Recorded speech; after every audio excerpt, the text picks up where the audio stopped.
एक बार दुरूद पढ़ा तो अल्लाह तबारक व तआला उसके तरफ 10 बार दुरूद रहमत भेजता है। सुभान अल्लाह, सुभान अल्लाह। नजरे करम फरमाता है।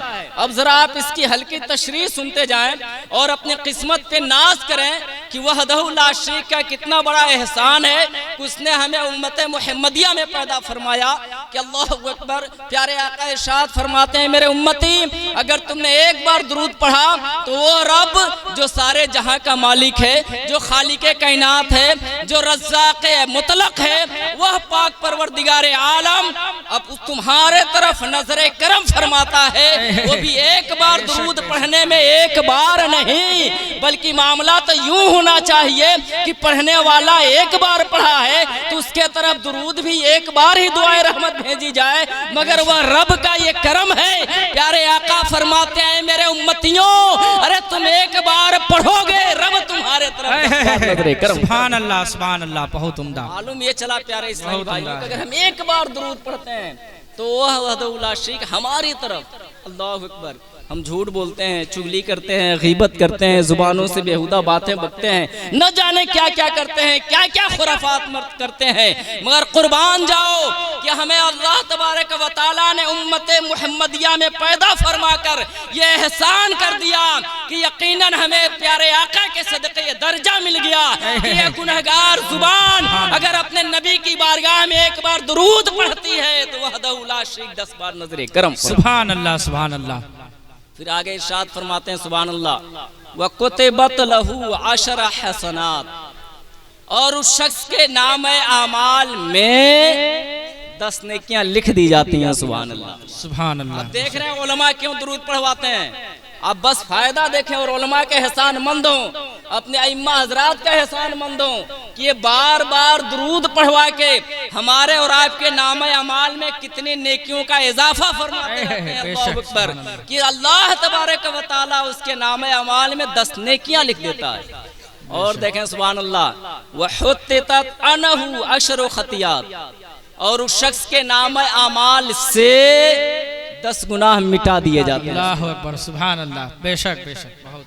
और सबसे अहम मर्तबा सुभान अल्लाह, सबसे अहम चीज जिसके लिए सूफिया दर दर की ठोकरें खाया करते थे, कहीं कुओं में लटक करके मुजाहिदात किया करते थे, कहीं जंगलों बयाबान में जाकर के भूखे और प्यासे रहकर अल्लाह अल्लाह की सदाएं और ज़रबे लगाया करते थे, वो क्या है? दरजात है। वह आशरा रुफिया आशरा दरजात, और उस शख्स के 10 दरजात को बुलंद कर दिया जाता है। सुभान अल्लाह। इतनी बड़ी फजीलत है मेरे प्यारे इस्लामी भाइयों, तो दुरूद शरीफ पढ़ने की आदत बनानी है। और एक हदीस और एक पैगाम दे के जाना चाहता हूँ मैं, इसको आपको ज़रूर अपनाना है।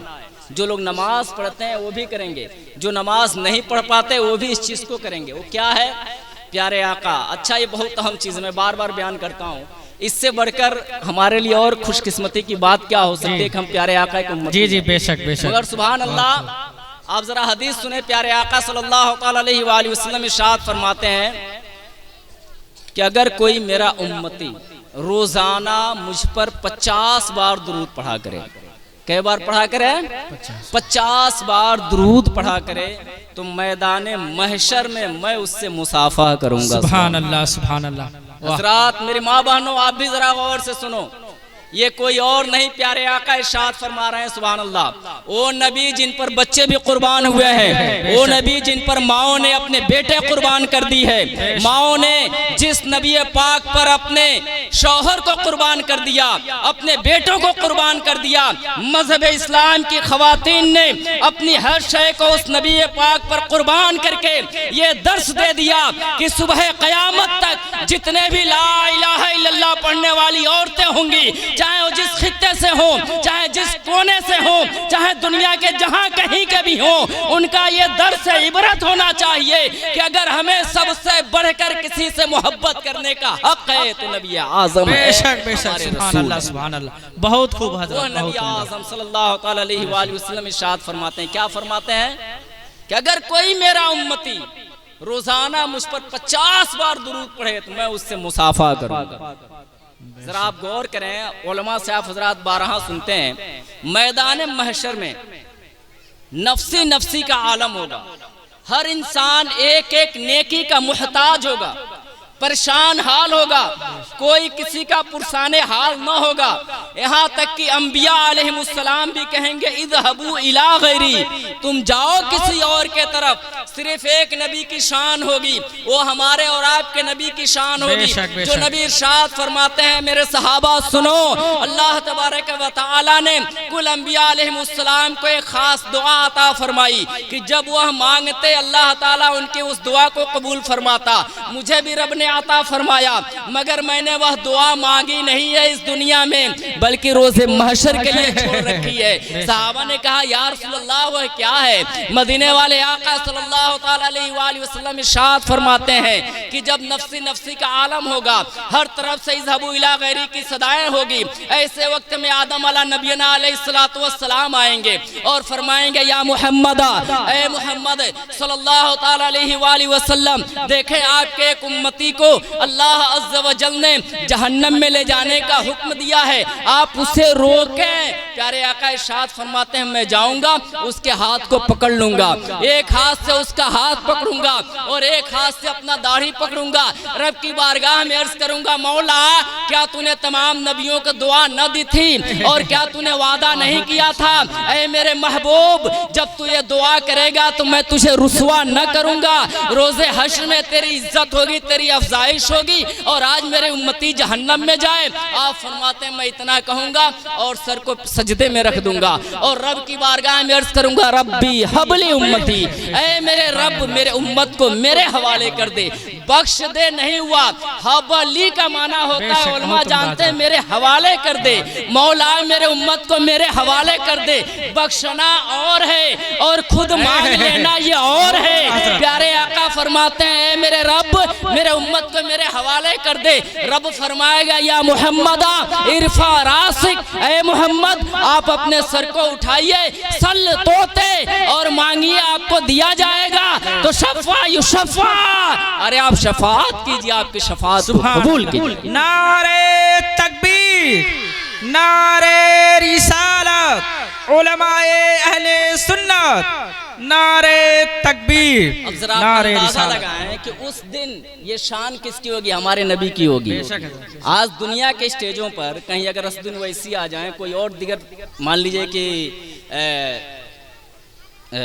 पॉलिटिक्स से ताल्लुक़ रखने वाला कोई सियासतदान कोई नेता आ जाए, तो हमारे नौजवान उसके साथ सेल्फी लेने के चक्कर में, उसके साथ फ़ोटो लेने के चक्कर में स्टेजों से नीचे गिर जाते हैं। इस तरह के वाक़यात आए दिन हम लोग देखते हैं और उन्हें ये भी मौका मैसर नहीं आता कि वो फोटो भी उसके साथ ले सकें।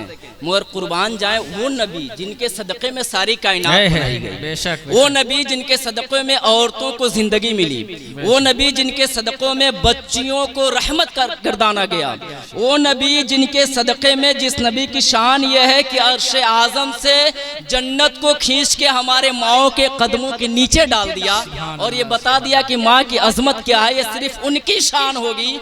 वो नबी फरमाएंगे अना लहा, मैं इसीलिए हूँ। उस दिन वह नबी उससे मुसाफा करेंगे। बेशक बेशक सुभान अल्लाह। वो नबी मुसाफा करेंगे। गोया हमें और आपको ये कसरत से पढ़ना है। बात समझ में आई आपको? क्या पढ़ना है? दुरूद पढ़ना है। इसे कभी नहीं छोड़ना है। छोड़ेंगे आप लोग? नहीं नहीं, ये आदत बना लें, हमारी माँ बहनें भी बना लें। अरे जिन घरों में बहुत मशहूर वाक़या है, एक बहुत बड़े बुजुर्ग फरमाते हैं कि मैं रोजाना तहज्जुद की नमाज भी पढ़ा करता था। क्या करता था? तहज्जुद की नमाज भी पढ़ा करता। मेरी माँ बहनें गौर से सुने आपके लिए। फरमाते हैं मैं तहज्जुद की नमाज भी पढ़ा करता था। एक दिन मैंने अपनी बीवी से कहा कि तुम सिर्फ फर्ज नमाजें पढ़ती हो, तुम भी तहज्जुद पढ़ लिया करो, तुम भी तहज्जुद पढ़ लिया करो। उन्होंने कहा है कि मेरे शौहर है, मेरे सरताज, इसमें आपका कमाल नहीं है कि आप तहज्जुद की नमाज पढ़ते हैं, ये मेरा कमाल है कि आप तहज्जुद की नमाज पाबंदी से पढ़ लेते हैं। कहा ये कैसे? कहा अच्छा ठीक है आप देख लीजिए। उस दिन के बाद जो ऐसा हुआ कि शाम में जब वो हजरत खाना खा के ऐशा पढ़ के सोए तो फजर का वक्त भी अब निकलने वाला था ना, तब उनकी बहुत मुश्किल से नींद खुली और वो जल्दी जल्दी फजर की फर्ज नमाज पढ़े और उसके बाद कहा बीवी क्या मामला है? मामला समझ में ना आया कि आज तक तो कभी ऐसा ना हुआ कि हमारी तहज्जुद की नमाज छूट जाए और आज फजर भी हमारी खसरत में पड़ गई कि कहीं फजर न छूट जाए। क्या कमाल है इसमें? मामला क्या है? कई मोहतरम मेरे शौहर, मैं रोजाना दुरूशी पढ़ते हुए आटा गोधा करती थी, कभी भी खाना बगैर वजू के न बनाया करती थी, जिसका नतीजा यह है कि आप नेक हुआ करते। यह इस्लाह माशरा कॉन्फ्रेंस है, हमारे माशरे के इस्लाह करना है। हमारे माशरे के इस्लाह जिस ढंग से हमारी माँ बहनें कर सकती हैं, इनके दुआओं से, इनके हाथों से, इनकी जुबानों से, इनकी गोद से जो हमारे माशरे का सही तरबियत हो सकता है, वह किसी और से नहीं हो सकता है। हाँ हाँ, बाप कमा के ला सकता है, बाप जितना चाहे उतना कमा के दे सकता है। बाप अपने बेटों की जिंदगी बनाने के चक्कर में अपनी पूरी जिंदगी कुर्बान कर देता है। वो अपनी जिंदगी को, अपनी मेहनत को, अपनी कमाई को, अपनी दौलत को दौलत नहीं समझता है। मगर हाँ, ये माँ बहनें हैं जो घर की चार दीवारी में रहकर, अरे मिलना नबी पाक पर दुरूद पढ़ के और फर्ज नमाजों को अदा करते हुए बावजू रहकर अगर सिर्फ खाने का एहतमाम कर लें और अपनी औलादों को बार बार नबी पाक की मोहब्बत याद दिलाती रहें, तो आप यकीन जाने हमारे आने वाला माशरा खुशहाल होता है। बेशक हजरत, बेशक। बहुत अहम चीज मैं आपको देके जा रहा हूँ प्यारे इस्लामी भाइयों। अगर आप चाहते हैं और मेरी माँ बहनें अगर चाहते हैं कि हमारा बच्चा जवान होकर के हमारे हाथों से न निकले, अगर आप हजरात चाहते हैं कि हमारी औलाद बड़ी होकर भी हमारा फर्मा बरदार बनी रहे, हमारी औलाद बड़े होकर के भी बुढ़ापे का सहारा बने और लाठी का काम दे, तो क्या करना है? अपनी औलादों को सिखाइए, मगर इश्क मुस्तफ़ा उसके दिल में भरे। बेशक बेशक। नबी पाक की मोहब्बत उसके दिलों में पैदा कर दीजिए। जब नबी आज़म सल्लल्लाहु अलैहि वसल्लम की मोहब्बत आपकी औलाद के अंदर पैदा होगी ना, तो वह देखेगा मेरे आका ने क्या फरमाया है, मेरे आका का फरमान क्या है, मेरे आका का हुक्म क्या है, अपने माँ के साथ कैसे रहना है, अपने वालिद के साथ कैसे रहना है, भाइयों के साथ कैसे रहना है। इंशाअल्लाह वो हर तरह से नेकियों भरी जिंदगी गुजारते हुए नजर आएंगे। तो पहली बात क्या थी? दुरूद शरीफ पढ़ना। बात समझ में आई? तो आप एक बार और दिल लगा के पढ़ लें और हमेशा पढ़ना है अल्लाहुम्मा सल्ली अला सय्यदना शफीना हबीबना मौलाना मुहम्मद बारिक वसल्लम सल्लल्लाहु व सलाम अलैका या रसूलुल्लाह सल्लल्लाहु अलैहि वसल्लम। सरकार आला हजरत रदियल्लाहु ताला अन्हु वरदवन्ना इरशाद फरमाते हैं, उनके महक ने दिल के गुंचे खिला दिए हैं, उनके महक ने दिल के गुंचे खिला दिए हैं, जिस राह चल दिए हैं कूचे बसा दिए हैं, और जब आ गई हैं जोशे रहमत पे उनकी आंखें जलते बुझा दिए हैं, रोते हंसा दिए हैं। और बहुत ही प्यारा शेर है इसमें, एक फरमाते हैं, मेरे करीम से गर कतरा किसी ने मांगा, मेरे करीम से गर कतरा किसी ने मांगा, दरिया बहा दिए हैं, दुर बे बहा दिए। बहुत खूब, सुभान अल्लाह। दुर के माने होता है मोती, मोती, समझ रहे हैं? दुर के माने क्या होता है? मोती के। अब बेबहा यानी बगैर कीमत के। सुभान अल्लाह। ये मेरे आका की शान है कि बंदा उम्मती करता कुछ कम है, मगर जब वो करम करते हैं तो बेहिसाब करते हैं। बेशक, सुभान अल्लाह। और आप जरा अंदाजा लगाएं, मेरे मुर्शिद हुजूर सरकार सैयदना बहरुल इरफान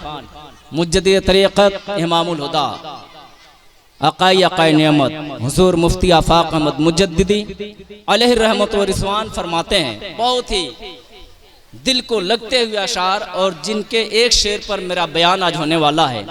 वो फरमाते हैं, शहरे वफा कहिए या शहरे हया कहिए, शहरे वफा कहिए या शहरे हया कहिए, सरकार की तैबा को आंखों की जिया कहिए।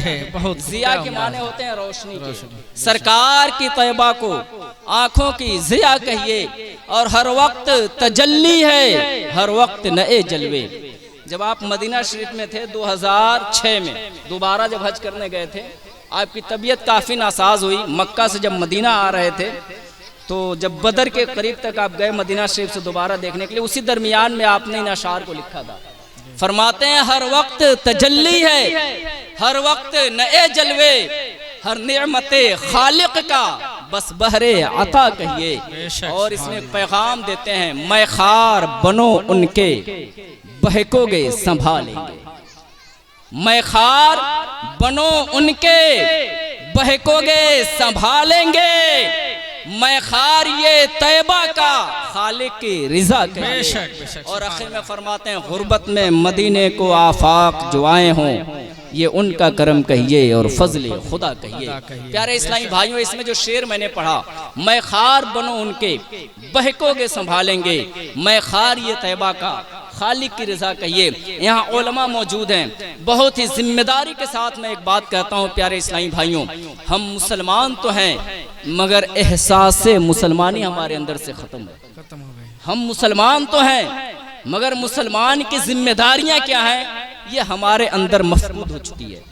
मैं इसी टॉपिक को छेड़कर, क्योंकि इस्लाह माशरा कॉन्फ्रेंस है और पूरी दुनिया में अगर कोई शख्स अमन चाहता है, पीस कमेटी आजकल हर जगह इसकी मीटिंगें होती हैं और बड़े पैमाने पर पीस कमेटी के क्या बोलते हैं कि वर्ल्ड लेवल पे भी ये कारोबार काम आजकल चल रहा है जी। हमारे उस्ताद हज़रत अल्लामा आसिफ साहब किबला भी इंटरनेशनल पीस कमेटी भी दिल्ली में हुआ था 3 रोज़ा, जिसमें दूर दूर के उलमा आए थे। मेरे उस्ताद हज़रत अल्लामा आसिफ साहब किबला दामा ज़िल्लहुल आली ने, मैंने उनका लाइव सुना, वो फरमाते हैं उसमें बड़े बड़े उलमा के दरमियान कि अगर हम पीस चाहते हैं यानी अमन चाहते हैं, सुकून चाहते हैं, करार चाहते हैं, तो ये करार कहीं और नहीं मिलेगा बल्कि सही इस्लाम के दामन में आने पर मिलेगा।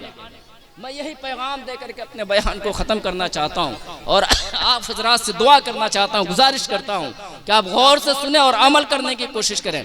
प्यारे इस्लामी भाइयों, जहाँ बहुत से असबाब हैं कि हम आज तबाही के दहाने पे हैं, हमारा मुल्क बिल्कुल तबाह होता जा रहा है, बर्बाद होता जा रहा है और हम जहाँ बर्बादी के दहाने पे आ खड़ा हैं, अगर हम ये चाहते हैं कि कामयाबी हमारी मुकद्दर बन जाए, अगर हम ये चाहते हैं कि फलाह हमारी मुकद्दर बन जाए, अगर हम ये चाहते हैं कि खोया हुआ उरूज व इर्तका व बुलंदी व एजाज व हुकूमतें सब के सब हमें दोबारा मिल जाए, तो मेरे प्यारे इस्लामी भाइयों कोई मुश्किल नहीं है। जहाँ बहुत से असबाब हैं कि हमारा माशरा तबाही के दहाने पे आ खड़ा हुआ, कहीं इल्म है तो कहीं दौलत से मोहब्बत है, कहीं दुनियादारी है, कहीं तिजारत में हमें आगे न बढ़ना है, कहीं हुकूमत में आगे हमारा पेशकदमी न होना है, कहीं और बहुत से असबाब हैं। वहीं पे एक सबसे बड़ा सबब ये भी है कि हमने इश्क़ मुस्तफ़ा, सुन्नत मुस्तफ़ा, मोहब्बत मुस्तफ़ा को हमने छोड़ दिया। हम मुसलमान तो हैं मगर एहसासे मुसलमान होना यह हमारे अंदर नहीं है। जनाब, ये कैसे पैदा होगा और ये कब होगा और ये क्यों कर मुमकिन है और ये क्यों जरूरी है? तो सबसे पहली बात तो ये कि हम एक अल्लाह के मानने वाले हैं, एक रसूल के मानने वाले हैं। उस एक अल्लाह ने सबसे बड़ा, सबसे अजीम, सबसे बेहतरीन अखलाक वाला, सबसे बेहतरीन किरदार वाला, सबसे आला सिफात वाला, सबसे बेहतरीन औसाफ वाला अगर किसी को बनाया और इस दुनिया में किसी को भेजा है जो हुस्न जमाल में आला है, अहद किरदार में आला है, आदत व अतवार में बेमिसाल है, वो अपने घर में सबसे आला है, अपने असहाब में सबसे आला है, दूसरों में सबसे आला है, पराए भी जिसकी तारीफ करते हैं, अरे वह कोई और नहीं बल्कि नबियों का ताजदार है, हमारा तुम्हारा नबी। सुभान अल्लाह।